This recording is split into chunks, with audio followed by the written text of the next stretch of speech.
Good evening, everybody, and welcome to Macaulay Honors College. I'm Joe Ukeritz. I'm the Chief Academic Officer here at Macaulay, and we're really happy to be hosting this first and what we hope will be a series of shared events as a partnership with the Carnegie Council. I'm going to hand you off in just a minute to Professor Ted Widmer, who's a distinguished lecturer here at Macaulay. But I just wanted to say a word about the college and what we're doing here. We are the Honors College of the City University of New York. We have something over 2,000 students across eight different campuses, and they're very academically talented with a wide range of interests and a wide range of academic disciplines. And one of the things that we try to encourage as a college is connections to the intellectual life of the city, and especially connections across disciplines, and to let students become aware that they can be eventually public intellectuals and people who contribute to both the political and social leadership of the city, but also the intellectual and academic life of the city. So this event is just one example of that kind of activity, and we're happy to be the host to such luminaries, and I'll hand you right off to Professor Ted Widmer. Thank you so much, Joe, and thank you all for... Bring that back. Sorry. That's my mistake. Can you hear me? Okay, thank you for coming out. We really appreciate you coming out in the evening of a busy day.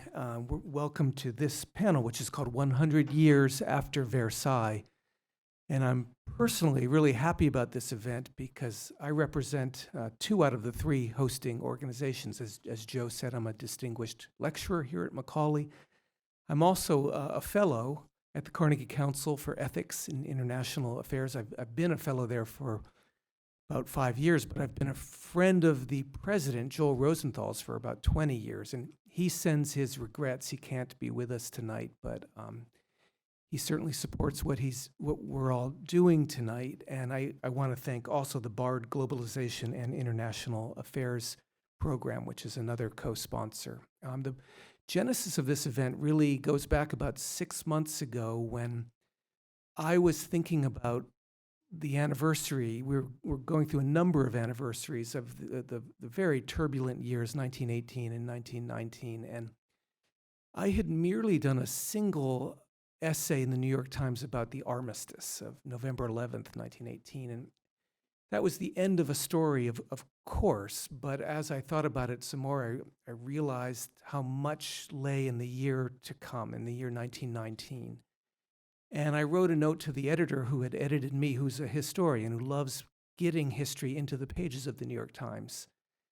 And I said, what if we tried a year-long series about the year 1919? It's not one of the big famous years of American history. It's not 1776 or 1861, but it's important. It's important for how much was happening here in the U.S. and how much was happening around the world as the end of the war settled very uneasily and seemed to promise things, great things, like an end to war and a spread of self-government among peoples, all peoples on earth might have the right to self-determination. These sweeping phrases were very much in the air, and yet as events showed us, looking backwards, that isn't what happened at all. And yet the failure is interesting in its own way. And the more this editor and I talked about it, the more we realized that the forces that were in collision in 1919 resembled in some ways the forces that are in collision in 2019. You had people racing toward a technological future, embracing aviation, radio, fast kinds of music like jazz, and then you have agrarian populations and other people very much resisting these modern forces. In the same year, 1919, you have women beginning their successful attempt to get the vote, and you also have prohibition. And so that, in a way, sums up the tensions of 1919. But just to think about the U.S. in that context wasn't enough. We really wanted to tell a global story. And fortunately, there are many great stories about 1919 from a tremendous variety of international perspectives and wonderful historians doing really fresh new work on exactly that subject. So we We have three great historians with us tonight to shed light on the negotiations at Versailles 100 years ago this month. It was the treaty was signed June 28th, so in May they were pressing forward and having a lot of trouble writing a perfect treaty. And so we'll hear from three different scholars about ways in which the world was thinking about the Treaty of Versailles and the world that was going to come after that. So I will introduce them, all three of them right now, and they will speak in this order. Then we will talk a bit as a panel for about 10 minutes afterwards. Each will present for about 10 minutes. Then we'd love your questions. We'd love a spirited conversation afterwards. This event is being filmed, audio and film, and the transcript will be available on the Carnegie Council's website, carnegiecouncil.org. So to my immediate left is Shawn McMakin. He's the Francis Flournoy Professor of European History at Bard College in Annandale-on-Hudson, New York. He's the author of many books on this period, The Russian Revolution, A New History, The Ottoman Endgame, War Revolution and the Making of the Modern Middle East, Countdown to War, The Russian Origins of the First World War, The Berlin to Baghdad Express, The Ottoman Empire, and Germany's Bid for World Power, which I have here, and other books and articles. He will be followed by Seiji Shirane, who's Assistant Professor of Japanese History at the City College. I'm sorry, I have the order wrong. He will be followed by Erez Manella, Professor of History at Harvard University, where he teaches international history and the history of the United States in the world. He's the author of The Wilsonian Moment, Self-Determination and the International Origins of Anti-Colonial Nationalism, co-editor of The Development Century of Global History, The Shock of the Global, the 1970s in Perspective and Empires at War, 1911 to 1923. And only a few weeks ago, he wrote a wonderful op-ed in this series in the New York Times on Egyptian nationalism in 1919. And then our third and final panelist is Seiji Shirane, Assistant Professor of Japanese History at the City College of New York. His research and teaching focus on the Japanese Empire, war, and migration in the Asia-Pacific region. He's completing a book manuscript entitled Gateway, Imperialism, Colonial Taiwan, and Japanese Expansion in China and Southeast Asia, 1895 to 1945. So please join me in welcoming all three of our panelists, and we will begin with Shawn McMakin. Thank you, Ted, for that kind introduction. The Versailles Treaty needs no introduction, probably. It's one of the most notorious peace treaties of all time, certainly of modern times. And I think it's worth asking why that is. It's synonymous with a certain type of spectacular failure, you might say, a failure to be successful in imposing a lasting peace, a treaty often blamed for the outbreak of the Second World War 20 years later. Reparations is something I'm going to touch on. The reparations imposed on Germany in particular, although not only on Germany, are one of the kind of hot button or touchstone issues that people associate with Versailles. It's strange, because reparations were not exactly new. The idea of imposing an indemnity or a kind of a penalty payment on the defeated powers has a very old and long history. They did the same thing to France after the Napoleonic Wars, to France again after the Franco-Prussian War in 1871, after the Russo-Ottoman War of 1877-78. The Germans, in fact, this is one of the most remarkable aspects of the story of the end of the First World War. The Germans had actually just imposed reparations on Russia several months previously to the end of the war. And that, in and of itself, I think, helps to explain a lot of the disconnect and the reasons why the treaty in the end was so unsuccessful. Now, on the Western Front, to give a brief tour of the way things stood at the end of the war, which I think helps to kind of frame and set up the discussion, the arrival of the Americans in force, along with the master of the Allies, who had actually mastered and deployed the tank in a way that the Germans never succeeded in doing in the war, had succeeded in the end in breaking the German lines. And there was a certain breakdown in German morale, uptick in desertions and so on. There was certainly a victory of sorts on the Western Front. But it was a victory that was not really accompanied by anything remotely resembling victory on the Eastern fronts. In fact, on the Eastern fronts of the war, it's important to remember Germany essentially had won the First World War. Russia had dropped out of the war. In some sense, the American intervention really had canceled out, you might say, the Russian dropping out of the war in 1917. But as far as the Eastern Front, I think this helps to explain why the Germans had such an explosive reaction to the harsh peace treaty imposed upon them, even the harsh terms of the armistice, although not as harsh as the treaty, the armistice of 11 November. Up until that moment, the Germans had been told, and quite sensibly believed, that they had been winning the war. If you actually looked at the East, they had carved up the Russian Empire at Brest-Litovsk. They had imposed, actually, their own reparations on Russia, some of which had actually been paid in September 1918, including 2 massive shipments of gold. So that the Germans felt they had won. In fact, the Germans had 1 million troops occupying the carcass of what had been the Russian Empire in 1918.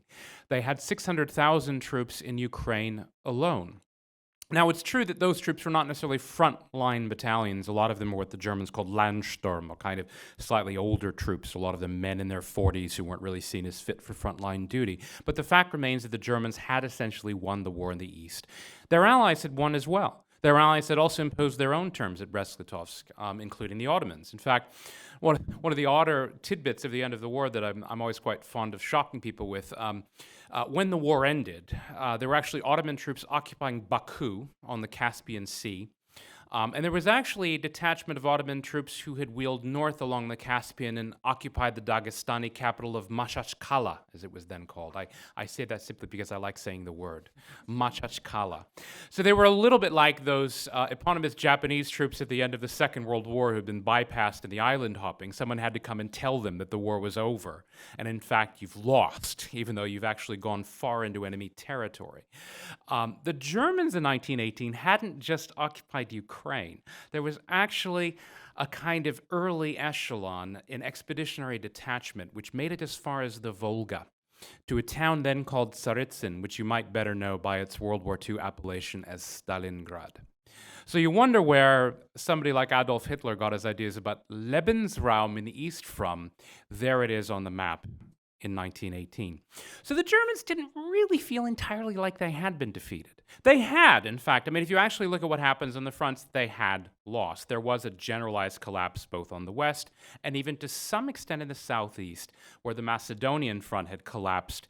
This is a totally forgotten front that almost never gets talked about, although it's somewhat a positive in that the war had actually begun in the Balkans. In a sense, it also ended there. What had happened there was largely that the Bulgarians had ceased to fight, in part because they were a little bit bitter about not having been given their own fair share of the carcass of Imperial Russia. So when the Bulgarians collapsed, this basically opened up basically the path up through the Balkans into southeastern and then central Europe. The front in Syria, where the Ottomans had been holding the line against Allenby's armies, also collapsed more or less in September of 1918, although interestingly, the British and their allies, they actually had legions, detachments. They had the famous Jewish Legion. They had an Armenian Legion. They had a number of foreign auxiliaries fighting with them. They hadn't quite pushed all the way up into what we now consider Turkey, that is post-war Turkey. So the Ottomans were also in a strange position of both realizing they had lost the war. On the other hand, most of their country, too, had not been occupied yet. They had to accept the surrender, mostly because they depleted the force pool. They had no troops left to defend their own capital. And now the Allies, with the breakthrough in Macedonia, could basically push on either to Vienna and Berlin, or they could have also pushed in the other direction towards Constantinople. But that said, they just didn't have the massive force on the ground to impose the type of Carthaginian settlement they chose to impose on those defeated adversaries. The biggest problem in the firmament, both in Central and Eastern Europe and also in the Ottoman Empire, was quite simple. It was the collapse of Russia. So when they tried to impose a later treaty, an auxiliary of Versailles called the Treaty of Sèvres, which is still kind of a dirty word in modern Turkey, this wasn't imposed till 1920. The whole thing, the whole settlement, the carving up of the Ottoman Empire, usually called the Sykes-Picot Agreement, more accurately described as the Sazonov Sykes-Picot Agreement, because it was actually originally a Russian project launched and mooted way back in March of 1915, was that it was premised on a Russian occupying army, which no longer existed. The Bolsheviks had literally dissolved the Russian Imperial Army by decree, partly in practice, partly by propaganda, and then finally by decree. They literally dissolved the army. They told the men to desert with their arms so they could inaugurate the class war. So those armies had literally melted away in what is now Eastern Turkey. They had melted away in Eastern Europe. They weren't there anymore. This posed an interesting problem, a dilemma for the Allies after they imposed the armistice at Compiègne on 11 November. They actually stipulated, if you read the armistice very closely, that they wanted the Germans to maintain a troop presence. The defeated Germans, the ostensibly humiliated, impoverished, utterly collapsed Germans, were actually, it was requested that they maintain a troop presence in the Baltics and in Ukraine with regard to the, quote, internal situation there. And that was because the Allies were already worried about the spread of Bolshevism beyond the borders of Russia. So the Germans were, on the one hand, a defeated adversary. On the other hand, they still had troops occupying Russia. Now, in the Ottoman Empire, it was even more dramatic because the Russians had no troops there anymore, and the Allies wanted to impose this. In fact, it was a far more Carthaginian settlement in territorial terms than the one imposed on Germany. The problem there was there were no Russian troops. So they actually tried to get the Americans to do the Russians' work. In fact, the old mandates, now they were called mandates to satisfy Wilson. I'm not going to talk much about Wilson because we have a real expert on Wilson here. But the new mandates, as they were styled, the problem was that there were no Russian troops. And when they were offered to the Americans in essence said, no, thank you. The Americans didn't want to occupy what had been the Ottoman Empire. So finally, the British had to lead on other auxiliaries, in particular a Greek expeditionary army, which landed at Smyrna in May 1919, and then a bit later, a Franco-led army, a French army, ostensibly. In fact, most of the troops weren't French. They were Armenians or Senegalese and other kind of colonial troops. In the end, it was a kind of half-hearted occupation of Turkey, which Mustafa Kemal and the Turkish nationalists were able to fight off, not easily, but without too overmuch difficulty. So the problem was that the Allies wanted to impose this kind of Carthaginian settlement up to and including these vast reparations payments on the Germans. So the kind of the frontline figure they finally settled on was 132 million gold marks, roughly about 30 or 32 billion US dollars, which at the time was actually a great fortune. And yet they weren't really occupying Germany in great force. They had seized the Rhine bridgeheads right at the end of the war, but they had not really pushed on. And in fact, some in the American camp, such as Franklin Roosevelt, who was actually Assistant Secretary of the Navy at the time, I think later drew from this the lesson. This is where he got his idea about unconditional surrender from, that in fact they should have pushed on in force to Berlin, which was certainly one way of looking at it. You either occupy the country in force in a truly overwhelming and frankly humiliating way to extract the punishment in the form of reparations, or you negotiate some sort of a compromise peace. Instead, I think what the Allies did was they tried to have it both ways. They tried to get their Carthaginian peace without actually having the troops on the ground to enforce it. So I think the first part of the answer, anyway, as to the abysmal failure of Versailles to lead to any kind of a lasting peace was this gap between ends and means. They simply didn't have the troops to enforce the kind of peace they meant to impose on the defeated enemies. And I'm going to wrap things up there, and we can move on. Thank you so much, Shawn. Aris? Thank you, Ted. So almost exactly 100 years ago, negotiations over the treaty that was then called the Peace Treaty with Germany, we now know it as the Treaty of Versailles, were actually wrapped up in Paris. After early May, after the wrapping up of all of the most difficult questions at the end of the conference, they had sent the final text of the treaty to the printers. Back then it took quite a while to print these sorts of things, and they sent an invitation to the Germans to join the conference. What a lot of people forget is that initially the treaty of the peace conference had gathered in Paris, and by the way, the negotiations themselves happened in the center of Paris. Only the signing of the treaty happened in Versailles, in the Palace of Versailles. The peace treaty, the peacemakers that gathered in Paris actually gathered initially for an inter-allied preparatory conference that was designed to prepare for the actual peace conference, which would include the defeated powers. That was the pattern that had worked in the past, for example, after Napoleonic Wars. It turned out, however, that the Allies took so long to agree on what terms they were going to offer the Germans that by the time they were finished agreeing in May of 1919, the situation on the ground, as Shawn so nicely described, had so deteriorated that they really weren't interested in negotiating with the Germans at all. They just invited them, they presented them with the treaty as the Allies had negotiated them, and they essentially compelled them under duress to sign it in the Hall of Mirrors in the Palace of Versailles, which was, of course, where the French had signed their surrender to the Prussians 50 years before. So that was, for the French, very important. That venue was very important symbolically. Now, these negotiations that ended almost to the day 100 years ago were obviously the result of 4 months of very intensive wrangling among the Allies. And at the center of all that wrangling was U.S. President Woodrow Wilson.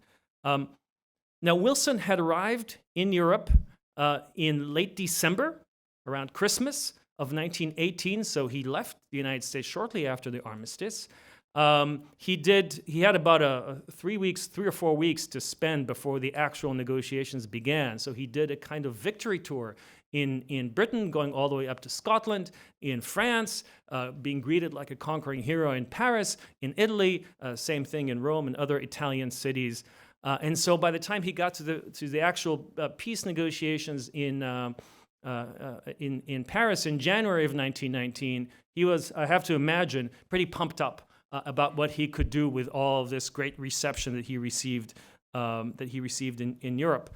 Now, he, as I said, arrived in Europe in December of 1918, and he, except for a short trip, a few weeks back home in the spring, he didn't return home to Washington, D.C. permanently until July. The treaty was signed in Versailles June 28th. He didn't return until July of 1919. So we're talking about 7 months, consecutive months, that a United States president was not, a sitting United States president was not present in the United States. There had never been anything like it before. U.S. presidents before Wilson took maybe very short trips of a day or two to places like Cuba or Panama Canal or something like that. And it hasn't actually happened after. Even the more traveling presidents of the later 20th century never left Washington for anything close to 7 months. And actually, when we think about why Wilson later failed to get the treaty that he had so laboriously negotiated in Paris ratified by the U.S. Senate, this is part of the explanation. Wilson had abandoned the domestic front. He had abandoned the domestic political front. He was convinced that the shock of the war, the devastation of the war, was so powerful that senators just had to accept whatever the Allies would agree on, that they simply couldn't face the American people if they had rejected the peace treaty. He obviously miscalculated. Now, what I want to say in the few minutes that I have left is I want to actually focus on what were the ideas, or what was the intellectual equipment that Wilson came to Europe with? What was he thinking about? What was he trying to do? Now, some historians and others have focused on the fact that Wilson was the son of a Presbyterian minister, that he himself was a man of faith, although in that sense he was basically like all American presidents in history, professing a Christian faith.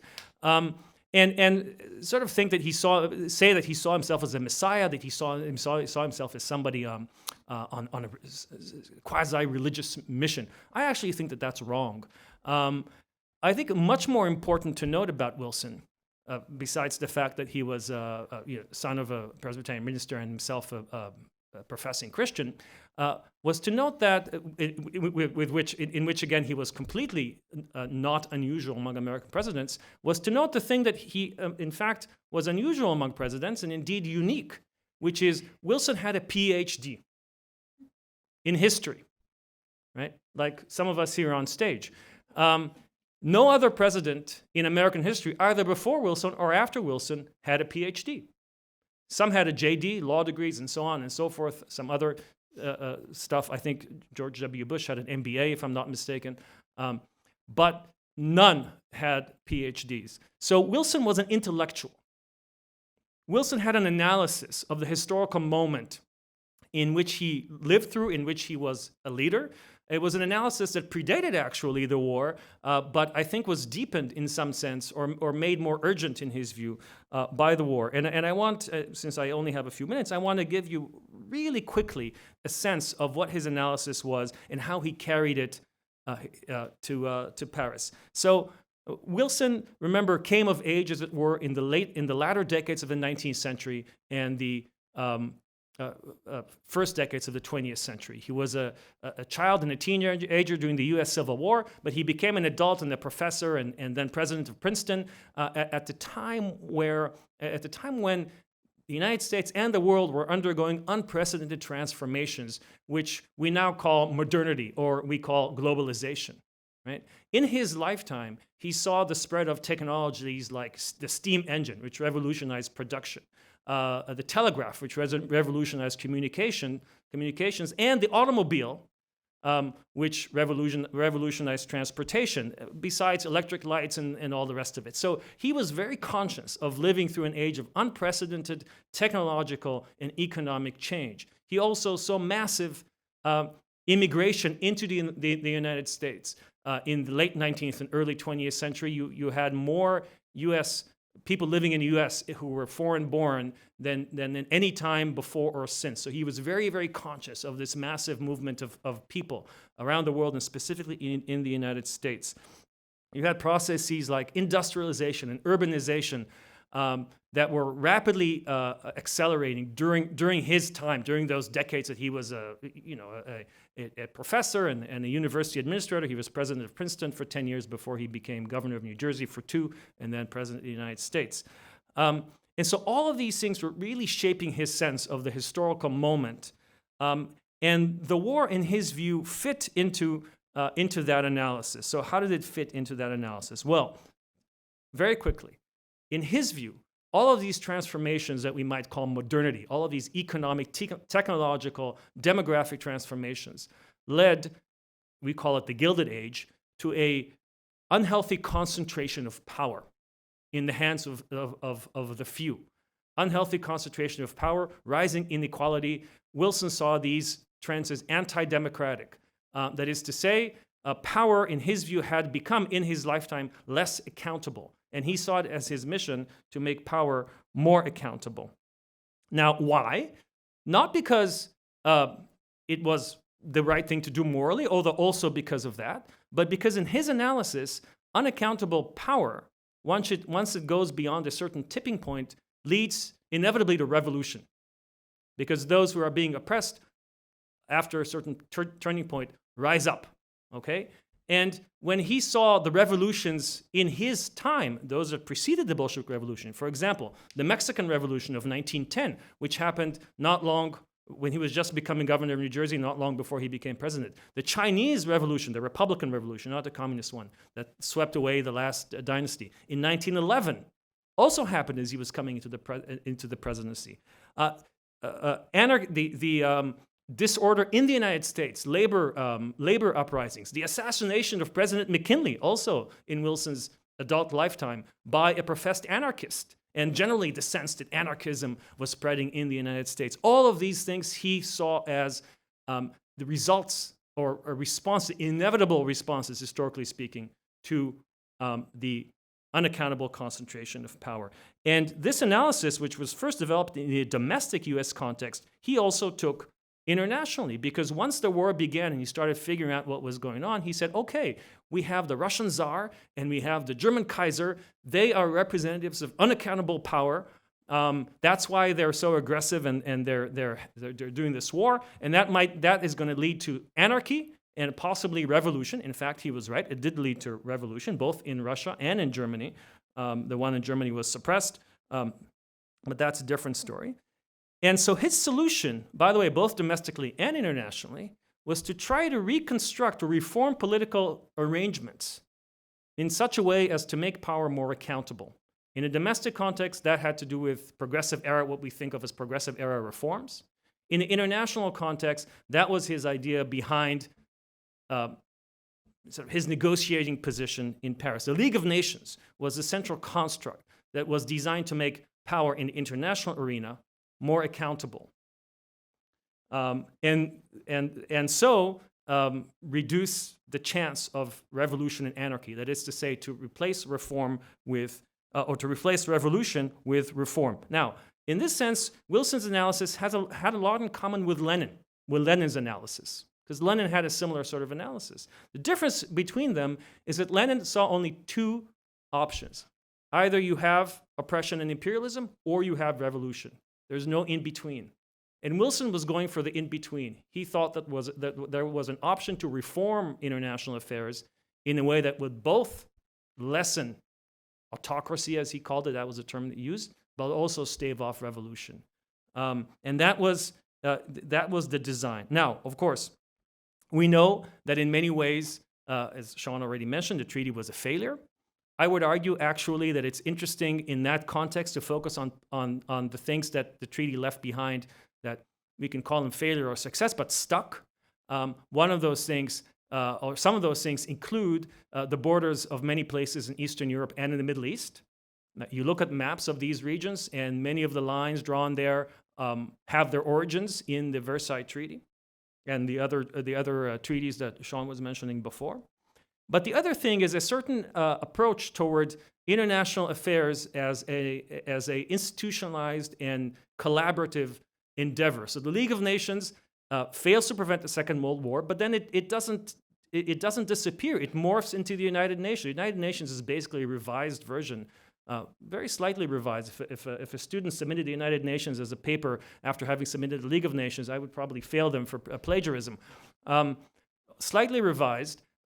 Is still with us. And this set of ideas that Wilson had come up with in his analysis, this notion that making power, that various kinds of historical transformations make power less accountable, and the only way to prevent collapse and disorder is to try to make it more accountable through institutional reforms and institutional constructions. These are things we are still struggling with today, both domestically and internationally. Thank you so much, Aris. So when we think about Japan and China in relation to the world wars, we always think about the Second World War, Sino-Japanese War, Pacific War, leading to millions of deaths, both in Japan and in China. And World War I is often sort of a footnote or forgotten. But I'm going to focus today on the impact and legacy of World War I on Japan. And was it really a failure? And from who, for who, and from whose perspective? For Japan, it really was an arrival and part of a continuing sort of struggle to gain status as a world power. So they joined the Big Five at Versailles along with the US, Britain, France, and Italy. And the reason why they're able to do that is they participate in the occupation of German territories in China, in Shandong in North China, as well as taking over German territories in the South Pacific, what we now know today as Micronesia. So having been inflicted unequal treaties by the Western powers and tariff restrictions, they had been able to, the Japanese had been able to revise these treaties really only a couple of decades prior to the World War I. And so in 1919 in Versailles, when they proposed a racial equality clause to be respected as an equal nation or equal race to the Western nations, this is part of their efforts to promote the idea that Japan is at least an honorary Western power. Right?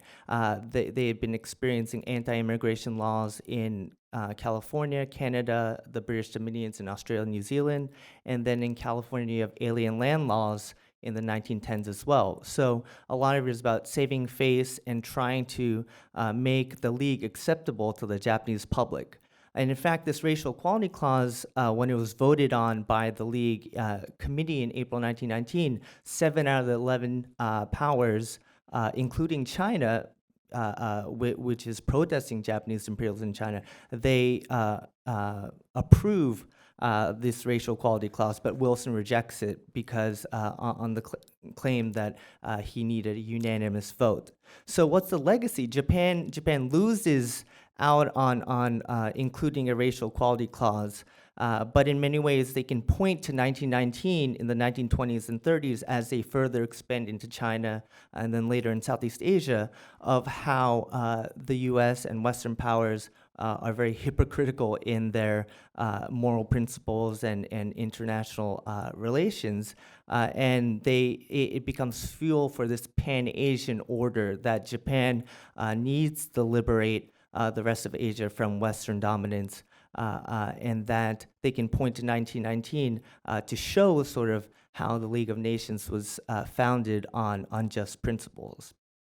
So Japan leaves World War I in Versailles, having taken over German territories in China and then in the South Pacific.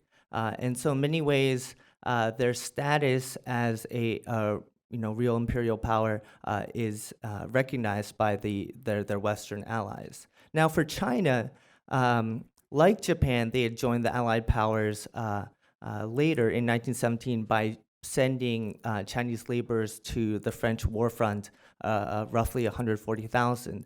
And this allows China to join the post-war conference, though as a minor nation, not one of the big five like Japan. And it's forgotten that China, despite its growing tensions with Japan, actually supports and votes for the Racial Equality Clause because part of China's goals in 1919 is to fight against this Western-centric international order. You have the Russians, the French, the Germans, the Americans, and the British with spheres of influences and basically imperial interests in China that they're trying to eliminate. They quickly realize this is not possible, so they focus on Japan's 21 demands, which led to what we call the May 4th movement in 1919. Basically, the 21 demands aimed at expanding Japanese imperial interests, not just in Shandong, the former German territory, but in northeast China, in central China, Shanghai, and South China. And World War I really is a turning point in terms of the rise of Japanese interests in China, the decline, obviously elimination of German territories, but even the decline of British and French vis-a-vis Japanese power. Yet there's disillusion and protest because in the end, they feel betrayed by Wilson and the Western powers for granting Shandong province to Japan. And really, it results in this idea of recognizing the weakness of China's international status. There is a symbolic protest in that the Chinese representatives refused to sign the treaty. And so in Chinese textbooks, even to this day, people point to 1919 as sort of the awakening and rise of Chinese nationalism. Now, much of the focus, deservedly, is towards Japanese imperialism, 1919 being the start of Japanese expansion, not just in Taiwan and Manchuria, but other parts of China, which leads to Japanese incursions in Manchuria in 1931, and then the invasion and total war in 1937. But it's not just anti-imperial and anti-Japanese sentiment that perhaps is of use to current Chinese nationalism, right? Because when we talk about international relations and morality, the Chinese will point to 1919 about how Wilsonian rhetoric and the reality of racial equality or self-determination really didn't come about in the case of China and in Korea. Again, for Japan, just to wrap up, the legacy of the 1930s and the 1940s, the Japanese will point to the rejection of the Racial Equality Clause as justification for their Asian Monroe Doctrine, this idea that Japan has a manifest destiny in China, that it's the leader and most civilized of their Asian neighbors, and basically this moralization that the Wilsonian moment brings about has an impact on Japan. When Japan invades Northeast China in 1931, they take it over and turn it into a so-called independent Manchukuo state because they know that outright colonization is no longer legitimate. They try to, they're not fooling anybody, but they try to create this independent country called Manchukuo, which is really a puppet state of Japan, and it's quickly rejected by the League of Nations in 1932 that says, no, it's really a colony of Japan, yet Japan will walk out of the League of Nations basically pointing to Western hypocrisy about the Western countries not having given up their own colonies. And so lastly, in terms of how the Treaty of Versailles is often sort of promoted and narrated in Chinese textbooks. Again, it's a seminal moment for May 4th, 1919, sort of this rise of anti-imperial, anti-Japanese nationalism. But again, the conference is usually quoted as having goals of carving up colonial territory by the imperial powers, not just Japan, but by the Western powers. And it's the heroic refusal of Chinese representatives to sign the treaty that is a moral victory. But really, this 1919 moment, although the Chinese, you can argue, failed to achieve any material gains, walk away from 1919 as the moral victors because they're the ones fighting against Japan and fighting against the U.S. and Western world order. And in that sense, I would say that 1919 still has a really powerful legacy in East Asia today. Thank you. Thank you so much for 3 superb presentations. I hope you'll all save your questions for each of our panelists. I thought I'd start with just a general question about Woodrow Wilson, which I guess I should direct to Aris, but I hope all 3 of you will feel free to think about it. He has a very strange historical reputation. I went to a panel discussion, or was a presentation by Brian Lamb, the host of C-SPAN, last week at the Carnegie Council, on how presidents rate. You were there, I remember seeing you. And Wilson isn't doing very well. I think he's around 15, 18, 20 in there. About 50 years ago, he probably would have been in the top 5 presidents of all time. Thank you. So he was number 4, presumably after Lincoln, Washington, and FDR. And he was revered. And he's not only not revered, he's reviled, I think. And we know much more about his racism. And yet, listening to Aris, I was thinking, asking for more accountable government. I think we all think that's a pretty good thing. So why did his reputation disintegrate so quickly? And apparently it didn't disintegrate around 1919, if he was that popular in 1962. What might he have done better? That's a very complicated question. But why is he so unlikable in 2019 when he really was, as Aris has said in his book, he was the focal point for the hopes of the world. The U.S. came in late to the war in 1917, and yet out of the wreckage of the end of the war, the U.S. was the great hope of the world. And that's really a poignant moment in our history when things might have turned out better. And so can we just talk about Wilson for a second and why he isn't our hero today? I guess, Aris, if you don't...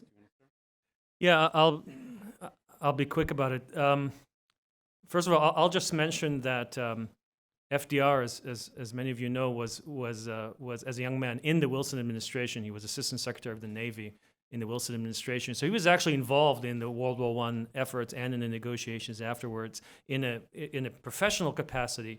And he was very consciously, in some sense, when he was president and the Second World War was going on, he was implementing a Wilsonian program, but better in terms of managing the politics of it, both international and domestic, in his view, that is to say. I will just briefly point out that Richard Nixon, when he was the first elected president, in his very first inaugural address, talks about Wilson as a man of peace, and now Nixon, is also a man of peace, and that's why he's going to bring peace in Vietnam, because obviously he's elected on that promise. So Nixon also greatly admired Wilson. I've always wanted to really look deeply into that, and I haven't yet.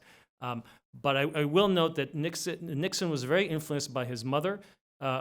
Growing up, his mother was a Quaker and a pacifist, and also someone who really admired Wilson because his mother lived through 1919 as an adult. Nixon's mother did. So that's a bit of armchair psychologizing. So there's 2 parts to this Wilson business. Why is he not liked? First of all, obviously, it's the flip side of all the admiration that he garnered when he first arrived in Europe. He disappointed a very, very large number of people, both in Europe and around the world, and his reputation tanked. particularly after he failed to have the treaty failed to be ratified by the Senate. The United States didn't join the League of Nations, which was Wilson's baby in some sense. Was quote unquote isolationist during the interwar years, and then of course we have the war to end all wars becomes the dress rehearsal for the Second World War. So from that sort of 30,000 foot perspective, he certainly did not meet the grand expectations that were attached to him that he encouraged at the time. Then there's the domestic issue, which you mentioned, which has become the international thing, has been around for a long time. Domestic thing has only been, I mean, historians have known about it for a long time, but it's only really sort of burst into the public consciousness fairly recently, which is his specific record in race, and even more specifically, his record on resegregating some departments in the federal government, which is quite terrible and has now been centered as his legacy. So it's very difficult to rate highly the president who you blame for resegregating the federal government. I'll just touch on Wilson's legacy in Asia, which I would say for Japan's former colonies is still quite positive. And of course, for more of that, you can read Aris's chapters on the impact of Wilsonian rhetoric on Korean anti-Japanese nationalism, independence movements. Also for Taiwanese intellectuals, Taiwanese were colonized by Japan from 1895, despite efforts by Japanese censorship to censor Wilsonian rhetoric of self-determination, independence. Taiwanese, Korean intellectuals and activists really take up Wilsonian rhetoric, and that is still highlighted and part of present-day nationalism in Asia to this day. Obviously, Japanese racial equality didn't apply to their empire. Koreans, Chinese, Taiwanese were second-class citizens, but from the perspective of Koreans and Taiwanese and Chinese, everyone was a racist in 1919. So it's to what degree and towards whom, and from that perspective, Wilson's rhetoric really had a positive influence on non-Japanese within Japan's empire. Sure, yeah, if I could jump in. Just to add one thing regarding this kind of almost betrayed promise or disappointment in Wilson. It wasn't only in the newly forming nation states of Eastern Europe or in Asia where this whole promise of either anti-colonialism or self-determination had been raised. There was also great disappointment in the defeated powers themselves. After all, the Germans really had sued for peace, in essence, along what we might call a Wilsonian premise. One might call that bad faith. They didn't want it when they were losing. When they were winning, once they were losing, they thought, oh, well, the idea of a peace without annexation or a peace taking... The phrase ethnic self-determination was actually not in the original 14 points. The actual phrase had more to do with the idea that the wishes of the peoples concerned would be taken into account. That is to say, you couldn't impose a treaty on, let's say, Germans or anyone else without thinking about their interests. The Ottomans, actually, you could call this bad faith too. They tried to surrender to the Americans, only to be told they were not actually at war with the United States. So the U.S. could not actually accept the surrender or impose the peace. There was a great disconnect there where, in fact, of the 14 points, point 12 specifically pointed to, in effect, the dismemberment of the Ottoman Empire regarding self-determination for the minority peoples such as Armenians, Greeks, and so on, despite the fact the U.S. was not actually at war with the Ottoman Empire. So there was a real disconnect there. But I think it does speak to this larger problem of kind of disappointment. Now, maybe Wilson was, to that extent, promising things he couldn't deliver, but a man who had, in essence, promised not just the victorious allies, but also the defeated powers that the peace treaty would be just, would take into account their interests. He came essentially to be the front man for a much different sort of treaty that was quite punitive and Carthaginian and obviously contrary to his own principles. In that sense, he was quite literally, I suppose, a failure. I'll ask one more question, and it's a hard one, and then I hope we'll open it up to questions from all of you. But should presidents raise hopes very high or not? I think we would lean towards yes.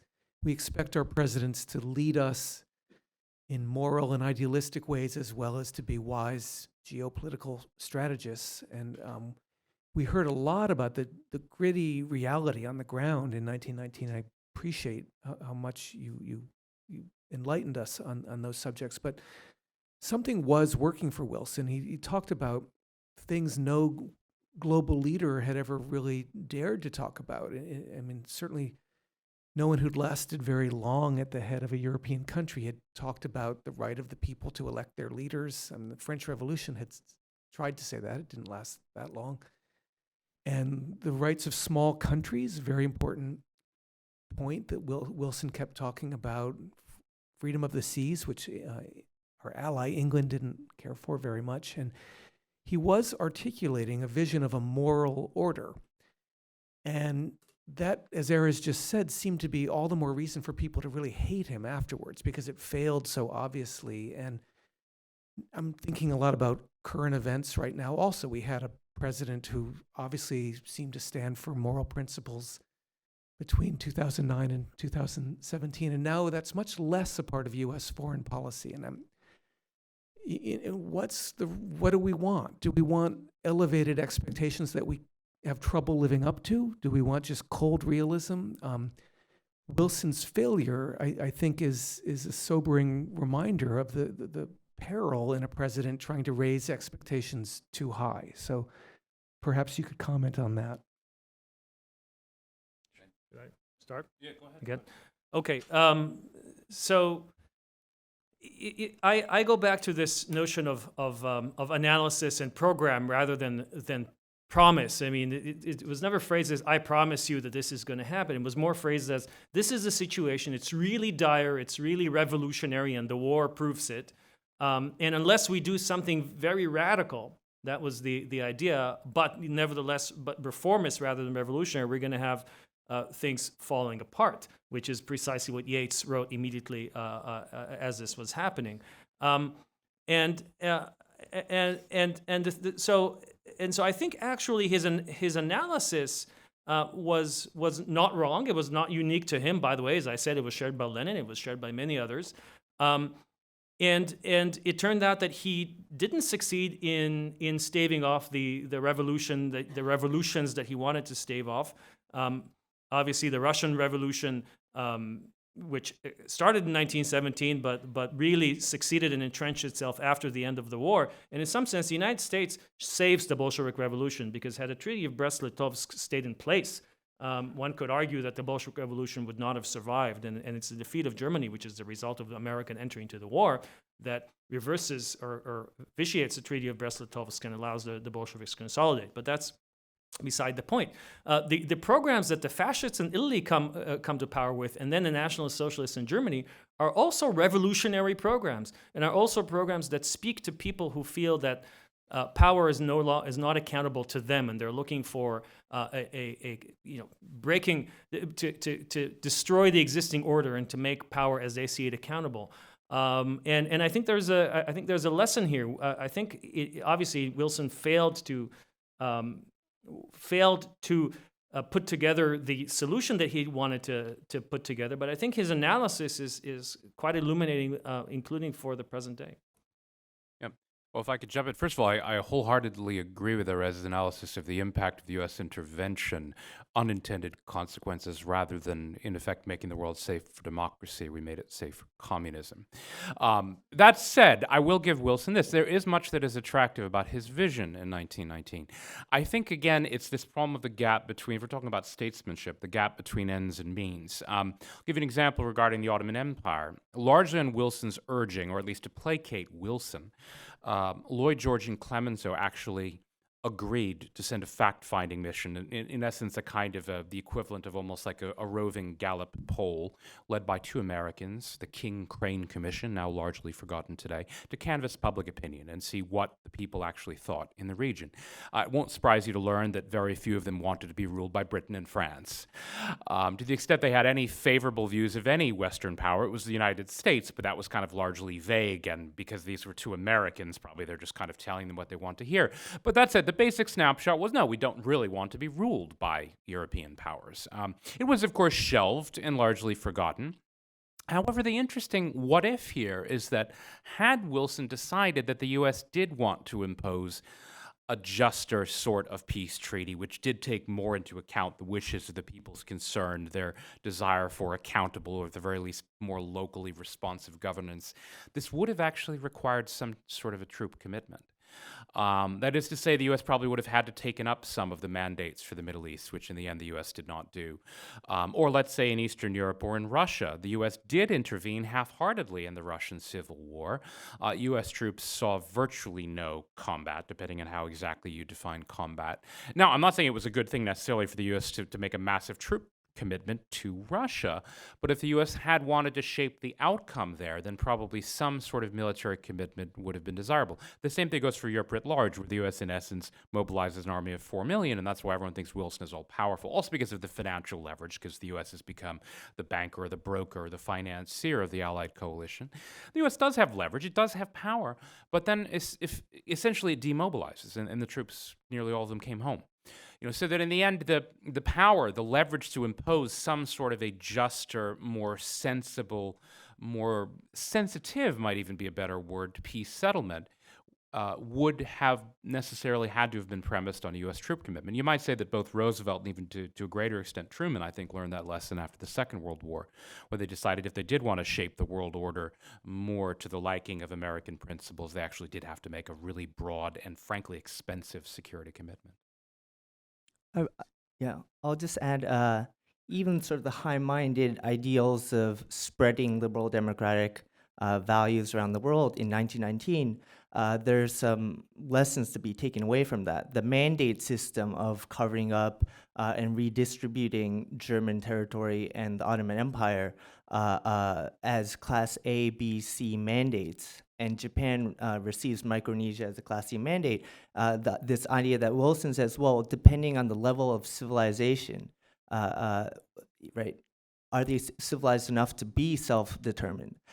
This sort of arrogance and obviously this idea that this American Eurocentric value should be spread clearly in the 90s, post winning the Cold War, there's been this extra confidence that the U.S. can go in and hopefully promote its own values. That kind of arrogance of who's civilized, who's civilized enough to rule themselves, and this paternalism, I think, unfortunately, still exists today.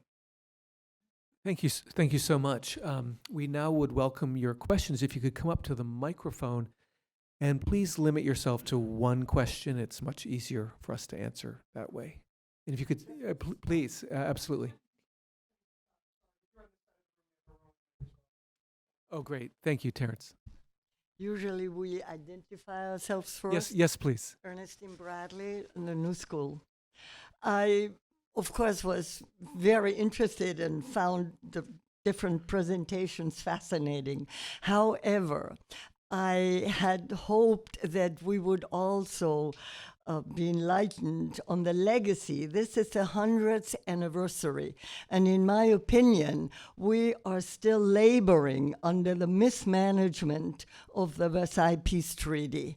I am particularly, I'm not a historian, so I feel I can afford to dislike President Wilson from the bottom of my heart, because I feel he made enormous concessions to Clemenceau, to the colonial powers, for the League of Nations. And then the irony is that he could not get it through the Senate in this country. And particularly, of course, England and France then drew lines over territory that were the selfish interest of colonials. And the 20th century has been, and we are still in the battles of those misaligned borders. So I just want to say I regret that you haven't spoken more to this legacy. Maybe, I don't know whether you have time or not. Well, I thought I was pretty hard on Wilson, but perhaps I could have been harsher. Oh, just briefly about if you're referring to Sykes-Picot, for example. I mean, this is something I've written about at great length. And it's absolutely true that Wilson, in the end, basically gave in and, yes, betrayed his principles and accepted this kind of mandate system for the Middle East. And there are other treaties we haven't even mentioned regarding, let's say, the settlement in southeastern Europe. I mean, in Hungary today, the Treaty of Trianon is still a dirty word, as is the Treaty of Neuilly-sur-Seine in Bulgaria, second national catastrophe. The Austrians aren't quite as peeved about the Treaty of Saint-Germain-en-Laye, although they might be. Hungary, I was just actually there in December, and yet people have a very, shall we say, negative view of these events and these decisions. That said, when it comes to the Middle Eastern settlement, I mean, I do think that Sykes-Picot in particular have received almost unequal opprobrium in the sense that the borders they drew up, and this is a myth, I'm sorry, but the borders they drew up in 1916 are not the borders that we have today. I mean, just to give you a really prominent example, Mosul and Kirkuk and the oil-bearing regions of northern Iraq were supposed to be in French Syria. The British seized them in 1918 because they wanted to, because they didn't want the war to end before they got there.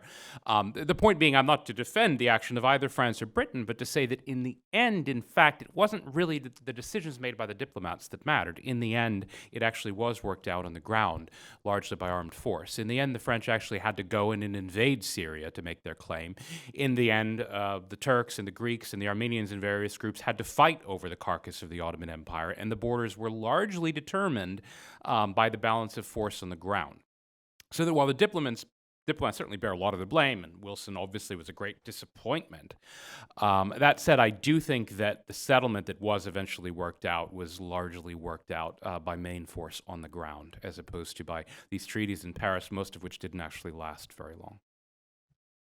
Anyone else want to talk about Clemenceau at all? Or, no? I'll just say very briefly. I mean, I guess I've sort of cast myself here as a defender of Wilson, but I suppose we need someone to play that role. Otherwise, it would be boring. You know, we'd just be all dumping on him. I think actually that the mandate system, in the way that it is designed in the League of Nations covenant, was more or less in line with what Wilson had in mind. I don't think it was a big concession. The mandate, the treaty itself doesn't specify which countries will be mandatories in which territories. That only happens later, after Wilson is off the stage and the British and French sort of reassert their power through the League of Nations. The historian Susan Peterson, who teaches here at Columbia, wrote a really wonderful book precisely about this, about how the British and French then, after Wilson disappears from the world stage, and fill the mandate system that was put in the League Covenant with their own kind of imperial interests. That was not part of the way in which it was designed. It was not concessions that he made. It was simply things that he failed to take care of particularly after the failure to convince the Senate to ratify the peace treaty. And I'll just point out one last thing. Constitutionally, at early 20th century, they still took these constitutional issues seriously. The Senate has to ratify international treaties by a 2/3 majority. So the treaty actually got a very significant majority in the Senate votes. It just fell, I think, 2 or 3 votes short of the 2/3 required. So it had wide support, just not quite wide enough. And the United States didn't get into the League of Nations. Okay. I guess I wanted all of you or some of you to touch on Clemenceau and his negotiating skills. He made the remark that God only had 10 commandments and Wilson had 14 points. Did he wait Wilson out after his popularity started to diminish? Was he just a more skillful negotiator, and Wilson wasn't accustomed to the European tactics? If you could just touch upon that a little bit.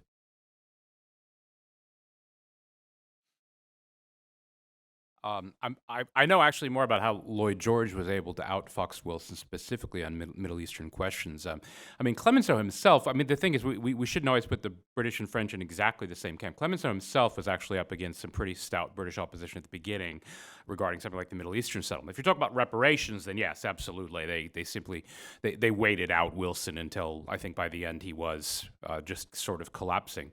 But regarding the specifics of the settlement, it's interesting that the British did not actually want to let the French have Syria. They actually concocted this legend, the Lawrence of Arabia legend, which you might have seen in this Hollywood movie by David Lean, where Lawrence and his kind of Bedouin irregulars, the Arab Legion, actually march into Damascus. In fact, Lawrence was driven into Damascus in a Rolls Royce, and he had absolutely nothing to do with the fall of Damascus, nor did the Arab Legion. It was actually taken by Australian light cavalry. They invented that story because they were riding this new horse of kind of a cynical British sort of version of Arab nationalism in order to deny Syria to France.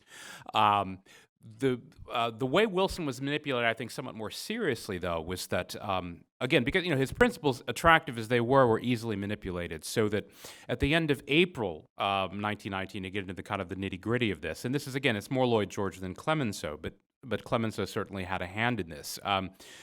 What was at issue was, well, the Italians were upset. We haven't talked about Orlando either, but the Italians were upset because they were getting cut out of the settlement of what was being given to Serbia, which is to say Yugoslavia. So they kind of stormed out of the meeting in a huff. And the way it was put to Wilson was that the Italian claims, because Italy also had a share of the carcass of the Ottoman Empire, the Italians were claiming much of the southern coast of what is now Turkey, from Antalya basically over to Bodrum. And the only argument they could come up with in Wilsonian terms, that is, that this is our claim, was that it used to belong to the Roman Empire.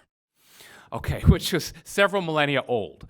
Now, the way Lloyd George was able to manipulate Wilson was by proposing quite boldly that, in fact, the Italians had no claim because there weren't really any Italians living there, but there were Greeks living there. And so Wilson, in the end, then essentially green-lighted what would become the Greek invasion of Turkey, the Greek landing at Smyrna. It was escorted in by British ships. But yeah, regarding the reparations question, yeah, Clemenceau was just kind of stubborn in that sense. The French were insisting both on getting damages as far as the overall kind of settlement of how much was owed in reparations. They didn't get as much as they wanted. And I mean, part of what then I suppose doomed the French in turn was that John Maynard Keynes wrote his great polemic on the economic consequences of the peace, thus helping to poison opinion in both Britain and even more significantly, I think, in the United States against the treaty, with the idea that the French had been unreasonable, as really had the British, and the British and Americans started turning against the treaty almost from the start. I mean, in the end, it was a dirty business, and these were old school politicians and negotiators and statesmen, who frankly, Wilson was a bit out of his depth, I think, when it came to that level of negotiation. He just didn't have the experience to know what he was up against.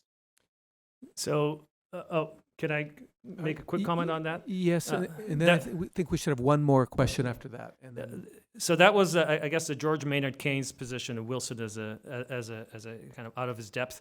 I agree with Shawn that I think the British made out much better than the French. Clemenceau's, I think, biggest desideratum was the collective security guarantee, which he didn't get because he wanted to forestall another German invasion. He didn't get that either.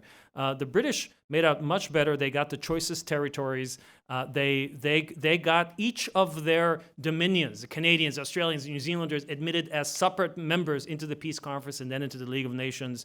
They got each of them their own mandates, and the New Zealanders got Samoa and all kinds of things like that. And the French didn't get their security guarantee, and they got the German occupation in 20 years. Now, I just want to make one point, which is when we talk about failure and success, we want to judge it, as you said, from the perspective of 100 years hence. Then the long view is that if we think that World War I led to World War II, the Americans made out much better out of World War II than any of the other major powers. The French were occupied and eventually lost their empire. The British eventually lost their empire as well, and the 20th century became the American century. So from that perspective, I think we need to, if we think about it from that perspective, it kind of complicates our sense of, the French and British outsmarted Wilson, the last laugh. okay, so why don't we take one more question, and then we have a reception afterwards. Well, worst place in the world is to stand between a man and his lunch. But, okay, my name is Ron Berenbeim. Just one comment and then a point about Wilson, and that is, if you're ever going on a tour of the Middle East or India or any place like that, don't rely on British maps. They don't make good maps, especially when wars come to an end, and that's something important to remember. But but I think Wilson's major problem, and from which Franklin Roosevelt, who was at Versailles for a while and I think left at some point, learned a great deal, was that Wilson never built any congressional support for the League, and he could have taken Henry Cabot Lodge, who was not totally opposed to the League of Nations, but was very skeptical about the concept for reasons that with the European Union and its monetary union we can now well understand. He just didn't know where the enforcement would come from, and he was concerned about that. And from FDR's takeaway from Versailles was he wasn't going to go into this thing without some strong governing body, which he eventually called the Security Council, or his successors did, and he was going to work very hard to build support for it at home, rather than alienating Lodge, who could have been, I think, brought around. He just wanted to have his say. I'll just briefly say it's true. Wilson was quite stubborn at the end, in part because of his failing health. I mean, he actually essentially had a stroke and was down for the count, really, by the time the Senate was finally voting. But it's absolutely true. I mean, he refused to make any concessions to Henry Cabot Lodge and some of the other Republican leaders. Some of the irreconcilables probably wouldn't have gone along in any case, but there were definitely a lot of Republicans who would have crossed the aisle. And I do think he was. He was a stubborn man, and by then, to some extent also, I think his failing health made him even more stubborn. And I think it's quite sad that that in the end, you know, as you said, the League did go down to that flaming defeat in the Senate. I think you're absolutely right that, as I was saying before, that the abandonment of the domestic front was a big error on his part. That said, what's interesting, I said before that Wilson was the only PhD president in history. His PhD was from Johns Hopkins, one of the first degree institutions that granted PhDs, and he was a Princeton man. He then taught at Princeton. Now, Henry Cabot Lodge was also a historian, was a Harvard man. So I don't know if you could have gotten the two of them, even if you had taken him to Paris. I don't know if you could have gotten the Princeton man, the Harvard man together on the same page. I just have to say that. Well, that's a good note, I think, to adjourn on. Thank you so much for your questions. Thank Shawn, Seiji, and Aris for their wonderful commentary tonight. And let's continue the conversation in the reception. Thank you.